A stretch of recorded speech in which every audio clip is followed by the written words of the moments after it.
ममता बनर्जी। पश्चिम बंगाल में ममता बनर्जी ने लगातार तीसरी बार मुख्यमंत्री पद की शपथ ली। राजभवन में कोरोना प्रोटोकॉल के तहत ममता बनर्जी ने अकेले शपथ ली। शपथ लेने के फौरन बाद उन्हें चुनाव बाद की हिंसा पर राज्यपाल से कड़ी नसीहत मिली। Post poll violence, if it is retributive, is antithetical to democracy. I have every hope that the Chief Minister on urgent basis will take all steps to restore rule of law. मुख्यमंत्री ममता बनर्जी ने इस नसीहत पर राज्यपाल को फौरन जवाब दिया। कहा कि 3 महीने से वो नहीं बल्कि चुनाव आयोग राज्य की कानून व्यवस्था को देख रहा है। हालांकि अब वो हिंसा से कड़ाई से निपटेंगी। আমি আজকে এক্ষুনি শপথ নিলাম। এর আগে আপনারা জানেন ইলেকশন কমিশনের আন্ডারে 3 মাস এই গভর্নমেন্টের পুলিশরা সবাই কাজ করেছে। আমরা দেখে নেব যাতে কোনো রকম কেউ যাতে এখান থেকে রেহাই না পায়। ममता बनर्जी ने शपथ के बाद आईपीएस अधिकारी वीरेंद्र को फिर से राज्य का डीजीपी बहाल कर दिया। एडीजी कानून व्यवस्था के पद पर जावेद शमीम को भी फिर से नियुक्ति मिली है। ममता ने राज्य के सभी एसपी और कमिश्नर को हिंसा के खिलाफ सख्त कदम उठाने के निर्देश दिए हैं। पश्चिम बंगाल में लगातार हो रही हिंसा पर केंद्रीय गृह मंत्रालय ने पश्चिम बंगाल के मुख्य सचिव को चिट्ठी लिखी है। सूत्रों के अनुसार गृह मंत्रालय ने इस चिट्ठी में बंगाल हिंसा पर गहरी चिंता जताई है और ये भी कहा है कि राजनीतिक हिंसा को तुरंत रोका जाए। गृह सचिव ने इस मामले में 3 मई को लिखी गई चिट्ठी का हवाला भी दिया, जिसमें कहा गया है कि बंगाल में हो रही राजनीतिक हिंसा को रोकने के लिए राज्य सरकार गंभीर कोशिश नहीं कर रही है। पश्चिम बंगाल में चुनाव परिणामों के बाद की हिंसा पर बीजेपी अध्यक्ष जेपी नड्डा ने आज मुख्यमंत्री ममता बनर्जी की पार्टी पर जोरदार हमला बोला। उन्होंने कहा कि बीजेपी कार्यकर्ताओं की निर्दयता से किलिंग हुई है। इन हत्याओं से बंटवारे के दिन याद आ रहे हैं। मैं ये कहता हूँ कि 16 अगस्त 1946 जब मैं याद करता हूँ, डायरेक्ट एक्शन डे की बात करता हूँ, तो मैं उसी के साथ साथ आज जो 2 मई तारीख की दोपहर के बाद घटनाएं घटी हैं, वो खैला होबे डे वह 2 मई बन गया। ये हमको ध्यान में रखना चाहिए। बीजेपी अध्यक्ष जेपी नड्डा ने बंगाल में लगातार हो रही हिंसा के लिए सीधे ममता बनर्जी पर सवाल उठाए। उन पर चुप रहने का आरोप लगाते हुए कहा कि ममता बनर्जी के हाथ भी खून से रंगे हैं। Acting care taking chief minister चुप रहे, यह बताता है उनकी इन्वॉल्वमेंट का। वह अपनी तीसरी टर्म की शुरुआत उनके हाथ में लगे हुए सने हुए खून के साथ प्रारंभ होती है।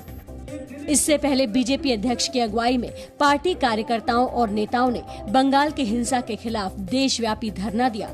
लखनऊ से जम्मू तक और अलवर से चेन्नई तक बंगाल हिंसा के खिलाफ शपथ ली गई। पश्चिम बंगाल की तीसरी बार कमान संभालते ही मुख्यमंत्री ममता बनर्जी ने प्रधानमंत्री नरेंद्र मोदी को चिट्ठी लिखकर राज्य के लिए मुफ्त कोरोना वैक्सीन और जरूरी दवाएं मांगी हैं। ममता ने पश्चिम बंगाल का मेडिकल ऑक्सीजन कोटा बढ़ाने की मांग की। আমি সকল স্টেটের জন্যই বলছি, ইউনিভার্সাল ভ্যাকসিনেশনের জন্য বলেছি, যেটা আমরা আজ থেকে শুরু করব বলেছিলাম। 3 কোটি চেয়েছিলাম, একটাও পাইনি। 1.5 লাখ করে দিচ্ছে, যেন একটা ভিক্ষা হচ্ছে। ममता बनर्जी ने मुख्यमंत्री की शपथ लेने के तुरंत बाद राज्य में लॉकडाउन जैसी पाबंदियों की घोषणा कर दी। 6 मई से लोकल ट्रेन सेवा सस्पेंड रहेगी। मेट्रो में क्षमता के 50% लोग ही सफर कर पाएंगे। राज्य सरकार के दफ्तर 50% क्षमता के साथ काम करेंगे। निजी सेक्टर के दफ्तरों को भी 50% क्षमता के साथ काम करने की इजाजत होगी।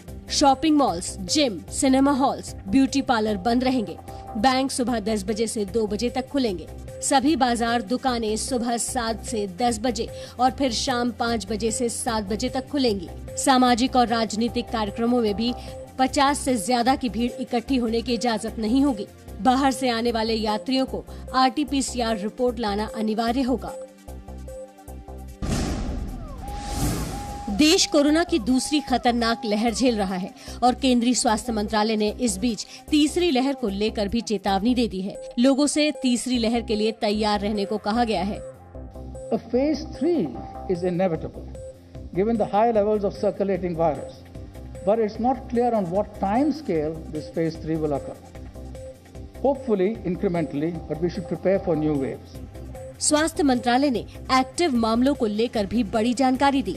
बताया कि देश के 12 राज्यों में 1 लाख से अधिक एक्टिव केस है। 7 राज्यों में एक्टिव केस 50,000 से 1 लाख के बीच है। उत्तर प्रदेश, महाराष्ट्र, कर्नाटक, केरल और आंध्र प्रदेश में एक्टिव मामले 1.5 लाख के करीब हैं। वहीं पूरे देश का कोरोना मीटर बताता है कि पिछले 24 घंटों में संक्रमण के 3,82,315 नए मामले आए। इस दौरान 3,780 मरीजों की मौत हुई, जबकि 3,38,439 लोग ठीक भी हुए। इस बीच कोरोना के कारण कई राज्यों में उपचुनाव भी स्थगित हो गए। चुनाव आयोग ने विधानसभा की 8 सीट और लोकसभा की 3 सीट पर उपचुनाव स्थगित किए। ऑक्सीजन संकट पर आज सुप्रीम कोर्ट ने केंद्र को निर्देश दिया कि वो दिल्ली में 700 मीट्रिक टन ऑक्सीजन की आपूर्ति सुनिश्चित करे। केंद्र सरकार गुरुवार सुबह तक अदालत को बताएगी कि वो इस सप्लाई को कैसे सुनिश्चित करेगी। इस बीच सुप्रीम कोर्ट ने ऑक्सीजन सप्लाई को लेकर केंद्र सरकार के अधिकारियों के खिलाफ दिल्ली हाई कोर्ट की अवमानना नोटिस पर रोक लगा दी है। दिल्ली हाईकोर्ट की अवमानना नोटिस के खिलाफ केंद्र सरकार ने सुप्रीम कोर्ट में अपील की थी। उधर ऑक्सीजन को लेकर चल रही सुनवाई में दिल्ली हाईकोर्ट में सेना ने बताया कि दिल्ली में सेना के 3 अस्पतालों में कोरोना मरीजों का इलाज चल रहा है। सेना ने कोर्ट को कोरोना से जुड़े उन तमाम कामों का जिक्र किया जो वो पहले से ही कर रही है। इससे पहले दिल्ली सरकार ने सेना के फील्ड अस्पताल की मदद मांगी थी। पीएम केयर्स फंड की मदद से लगे ऑक्सीजन प्लांट दिल्ली में एम्स और राम मनोहर लोहिया अस्पताल में आज से शुरू हो गए। कर्नाटक हाईकोर्ट ने भी केंद्र को निर्देश दिया कि वो कर्नाटक में ऑक्सीजन की आपूर्ति अगले 4 दिन में 1200 मीट्रिक टन तक बढ़ाए। हाईकोर्ट ने कर्नाटक सरकार को कहा कि वो राज्य में ऑक्सीजन की जरूरत को लेकर अगले हफ्ते तक रिपोर्ट तैयार करे। Presenting B News app, available on Google Play and App Store. Download it now.